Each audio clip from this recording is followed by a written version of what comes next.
विधानसभा के बाद विधान परिषद का गदर। 2017 में जब हम लोग आए थे विधानसभा में हमारा प्रचंड बहुमत था, लेकिन विधान परिषद में तमाम कठिनाइयों का सामना हमें करना पड़ता था। अपर हाउस में बहुमत पर बीजेपी की नजर। 4 दशक के बाद ऐसी स्थिति आएगी जब सत्ताधारी दल प्रचंड बहुमत के साथ विधान परिषद में अपना बहुमत बनाने में सफल हो। यूपी में एमएलसी की 27 सीटों पर हुई वोटिंग।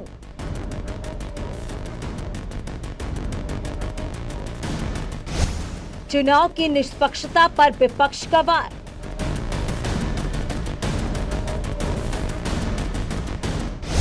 विपक्ष के वार पर बीजेपी का पलटवार। अगर कोई प्रधान बीडीसी समर्थन में आता है तो उसको जांच की धमकी दे रहे थे, पुलिस पीछे लगाई गई थी और शायद लोकतंत्र में इस तरीके से खुलेआम लालच देना या अधिकारियों के माध्यम से धमकाना और उन्हें ये धमकी देना कि अगर सरकार के हिसाब से वोट नहीं पड़ेगा तो आने वाले समय में ऐसा हो सकता है, ये कई प्रधानों ने अनऑफिशियली बातें कही हैं। वक्त चुनाव होगा तो समाजवादी पार्टी सभी जीत जाएगी। अगर घपले होंगे, धांधलीबाजी होगी, देख रहे तुम किस तरह चुनाव पर्चा नहीं भरने दिए जा रहे हैं, मारते पीटते हैं, क्या है किस तरह के, तो कुछ भी हो सकता है, अन्यथा समाजवादी पार्टी जीतेगी। पहली बार अपर हाउस में बीजेपी को बहुमत की आस।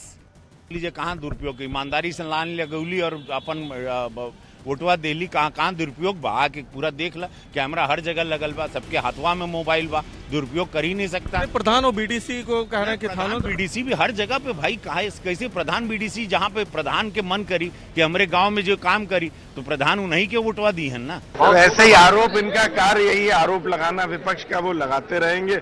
उन्होंने हो सकता है ऐसे ही काम किया हो तो इसी तरह की बातें करेंगे।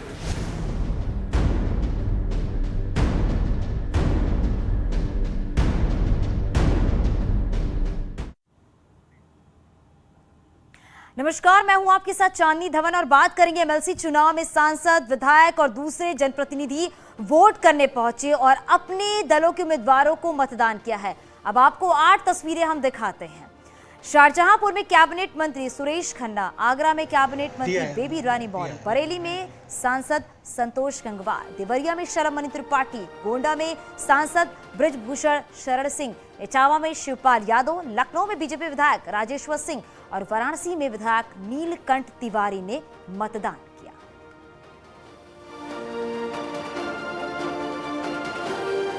तो ये 8 तस्वीरें आप अपनी टीवी स्क्रीन पर देख रहे हैं। एमएलसी का ये चुनाव है और वीवीआईपी भी पहुंचे, अपना मताधिकार का इस्तेमाल किया उन्होंने।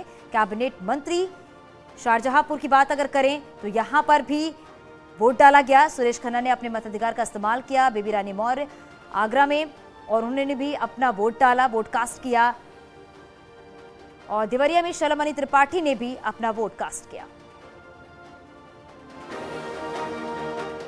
और अब आपको बताते हैं कि इन सीटों पर कड़ा मुकाबला है। आगरा फिरोजाबाद सीट बीजेपी के विजय शिवहरे का मुकाबला है एसपी के डॉक्टर दिलीप रावत से। ये कड़ा मुकाबला। अयोध्या अंबेडकर नगर सीट की बात कर लेते हैं।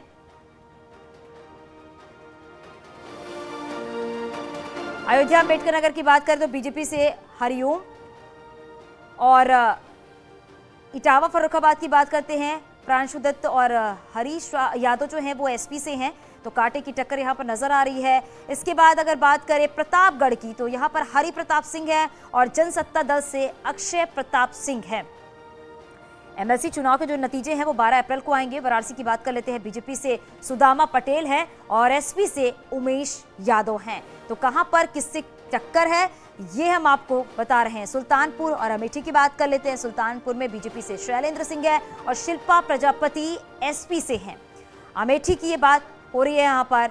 और गोरखपुर महाराजगंज की बात कर लेते हैं तो बीजेपी से सीपी चंद्र हैं और एसपी से रजनीश यादव जो कि महाराजगंज से प्रत्याशी हैं, वो एमएलसी चुनाव में है बीजेपी के सामने। तो कड़ा मुकाबला यहां देखने को मिल रहा है। प्रयागराज कौशाम्बी सीट की भी बात कर लेते हैं जहां पर केपी श्रीवास्तव बीजेपी से हैं और यहां पर वासुदेव यादव जो है वो एमएलसी चुनाव का जो रिजल्ट आएगा वो 12 अप्रैल को आएगा।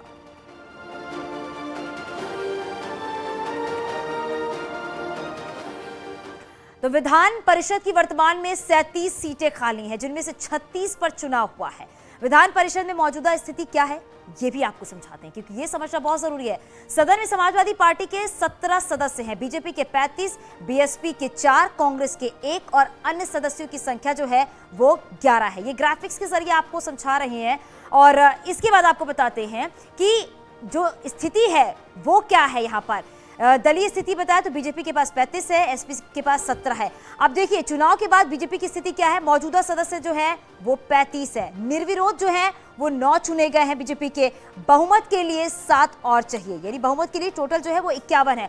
तो ये आपको बता रहे हैं क्योंकि एमएलसी का चुनाव हो रहा है, कांटे की टक्कर नजर आ रही है और ग्राफिक्स के जरिए हमने आपको ये भी समझाने की कोशिश की है कि क्या कुछ स्थिति जो है वो बनती हुई नजर आ रही है, क्योंकि इसके गणित को समझना बहुत जरूरी है, क्योंकि इसका रिजल्ट जो है एमएलसी का रिजल्ट जो है वो 12 अप्रैल को आएगा। और आज आपको बता दें कि वीवीआईपी ने अपना वोट कास्ट किया है। तो अब आपको यूपी विधान परिषद का पूरा गणित समझाते हैं कि आखिर अपर हाउस में कितनी सीटें हैं और किस आधार पर उन सीटों को बांटा गया है, ये भी आपको समझाते हैं। यूपी में विधान परिषद की कुल जो है वो 100 सीटें हैं। स्थानीय निकाय कोटे की बात करें तो 36 सीटें हैं, एक एक करके आपको बता रहे हैं। शिक्षक कोटे में 8 सीटें हैं, ये पूरा गणित आपको समझा रहे हैं। और स्नातक की बात करें तो इस कोटे की 8 सीटें हैं। वहीं 10 सदस्यों को राज्यपाल मनोनीत करते हैं और 38 सीटों पर सदन में वोटिंग है, ये भी हम आपको बता रहे हैं, क्योंकि ये समझना जरूरी है कि विधान परिषद की तस्वीरें क्या कुछ है। और यूपी में आज विधान परिषद की 27 सीटों पर चुनाव हुए हैं। कुल 36 सीटों पर ये चुनाव थे, लेकिन 9 सीट पर बीजेपी प्रत्याशी निर्विरोध जीत हासिल कर चुकी हैं। ऐसे में 27 सीटों पर भी बीजेपी ने एक तरफा जीत का दावा किया है, तो वहीं समाजवादी पार्टी ने चुनाव की निष्पक्षता पर भी सवाल उठाए हैं।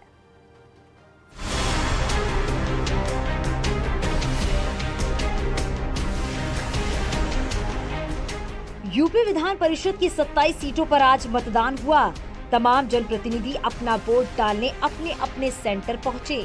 गोरखपुर में सीएम योगी ने नगर निगम में बने बूथ में जाकर वोट डाला और विधान परिषद में पहली बार बीजेपी के बहुमत का दावा किया। 2017 में जब हम लोग आए थे विधानसभा में हमारा प्रचंड बहुमत था, लेकिन विधान परिषद में तमाम कठिनाइयों का सामना हमें करना पड़ता था और अपनी नकारात्मक भूमिका के कारण समाजवादी पार्टी प्रदेश के विकास को अवरुद्ध करने का हर संभव प्रयास करती थी। लेकिन अब स्थानीय प्राधिकारी विधान परिषद के इस चुनाव के बाद भारतीय जनता पार्टी का प्रचंड बहुमत के साथ जीतना तय है। एक तरफ बीजेपी ने जहां सभी 27 सीटों पर जीत का दावा किया, वहीं समाजवादी पार्टी ने चुनाव की निष्पक्षता को लेकर सवाल उठाए। हमें उम्मीद है कि निष्पक्ष चुनाव होगा। हालांकि ये सरकार वो है जो लगातार धांधली करती रही है और जिस तरीके से प्रधान बीडीसी को समय समय पर धमकाया गया है, कई जगह के मैं उदाहरण दे सकता हूँ। देवरिया कुशीनगर में जहाँ समाजवादी पार्टी के प्रत्याशी थे, प्रचार नहीं कर सकते थे।